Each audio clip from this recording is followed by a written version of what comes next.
Hey everybody, it's Lon.TV, and we finally got our hands on our Chromecast. This thing has been really hard to find, partly because it is probably the most effective and least expensive way to get content from your tablet or your smartphone or your computer even onto your television in a very seamless and integrated way. It is a pretty simple device, and as you can see here, it is just, let me find the right camera angle here, it is just a little HDMI dongle. It also comes with a USB cable that you need to power it, so it would be really slick if it would just power itself just by plugging into the HDMI port. I think some TVs might support that, but for most, especially this cheap television I've got here, you're going to need to plug it into a USB port. Most televisions have a USB port on board, but this thing also comes with a small AC adapter that you can plug into the wall if your thing needs to get some power. So we're going to take a look back here on camera 2. I'm just going to install this thing real quick. All you do is just, whoops, if you don't drop it first, you just plug it into your HDMI port, and then you run your USB cable into the USB port. And again, a lot of televisions have these already, so that's a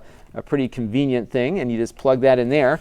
And the television should very shortly start booting up with our Chromecast device being active. Now, when you first get the Chromecast, you have to configure it using an app that they include with, well, at least you have to go out and download on the App Store for either Google Play or the Apple App Store. And what it does is it's pretty simple. It just lets you go in and configure what Wi-Fi network to connect it to, what you want to call the Chromecast. You know, these things are so cheap, you'll probably get a bunch of them in each of your rooms that you can just toss content to. So not too much there. The only apps that it supports at the moment are YouTube and Netflix, at least on the iPhone operating system. But there is an API, a way for programmers to interface with it. So we're going to see a lot more out of this thing very shortly. And there's a plug-in for Chrome on the PC and Mac that'll allow you to pretty much toss any tab that you're looking at on the web browser to the television as well. I'm going to show that to you in a minute. But what I want to do first is show you how YouTube works. So once the thing is booted up, you have a little screen here that says ready to cast, and the picture here changes throughout the day. You got the time, what Wi-Fi network it's connected to. And if we load up our YouTube app on the phone, you'll see how it works. So let me just go into YouTube real quick here, and I just have to find it again. And once you load up YouTube, you'll see on the screen that you have now a new icon at the top, and that's the streaming icon. And what you want to do initially is just set it to where you want your stuff to go to. So we'll say we'll go to the sitting room. And here's some stuff from my subscriptions here. So I'm going to say that I want to watch Metal Jesus here talk about crazy weird racing games. And what will happen is once you have a Chromecast connected, it'll add a new option called the TV queue. So I can just grab that, add it to the TV queue, and I want to add, let's see, maybe we'll talk about, let's see, something else on here. Oh, how about the weekly address? We'll throw that into the TV queue. And once I start watching, let's say, the Metal Jesus video here, he's a great retro game guy.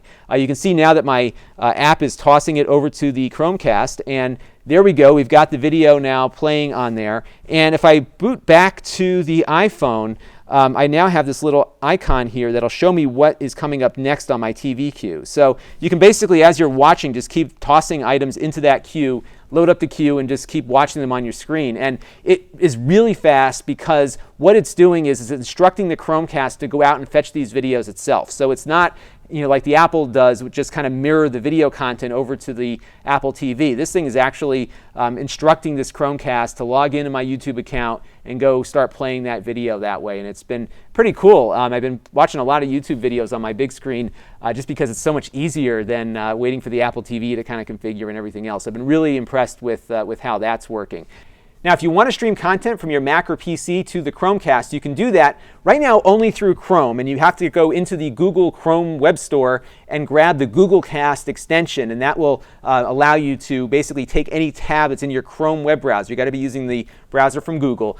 Any tab in your Chrome web browser can get tossed to the Chromecast and onto your television. And I found this to be really useful, especially for watching TV shows that I like to watch that are not available on other streaming services or don't have their own app. I found it to actually work really, really well. So we're going to take a look at The Daily Show real quick. So here it is. And in the corner of my screen here, I have a new icon that came up when I installed that Chromecast application, the Google Cast application. And if I click on it, it will allow me to stream to my sitting room. So I'm going to click on that. And what will happen immediately is my television will now start showing the video, and I can make it go full screen here. And what I won't do right now is play the audio, but basically the audio syncs up pretty well. And once, especially with the Daily Show, once the video catches up and the stream gets going, the quality is excellent. I'm really actually quite impressed with how well it works. I was doing this with my Mac through the AirPlay mirroring, where you can take whatever's on your Mac screen and cast it over to your Apple television. And it'll, basically do the same thing. But I found the Google version just to work better, and I'm not sure exactly why. This is a flash video that's playing also, and it really does a nice job of making that work. So I'm pretty impressed with how that works. Now the delay is a little bit of a delay between when you might click on something and when it will show up on the screen. You also don't see your mouse pointer at the moment either, so you really can't browse from the television. You need to kind of do it on your computer and then see the result pop up on the screen. But it's kind of neat. You don't really, it doesn't really give up a lot. You don't have to really give up control of your computer. You don't have any weird stuff going on. It just kind of takes whatever tab you have and just tosses it over to the Chromecast. So that's it, how it works at the moment in a nutshell. I'm probably going to come back and do some more in-depth with this thing as it develops, but I found it to be really, really useful, and it's actually very inexpensive. So, if you're looking for a way to get your YouTube content on your television, I think HBO Go and some other stuff is going to support it shortly also. This is probably at the moment the way to go, just because it relies upon the app that you already use and like to get that content over. You're not using some app on your television that is an interpretation of how that manufacturer wants it to work. And I think the YouTube app on at least on all the mobile devices, the official YouTube app, is really a great way to browse YouTube, and to be able to integrate it with your television that seamlessly with that queue, I found to be really, really useful. So for $35, you can't go wrong with this thing. I would definitely pick up one of these, and if you can find one, and give it a shot, because if you're really looking to start using your TV more with your web content, this is the way to do it. I'm Lon.TV. Thanks for watching.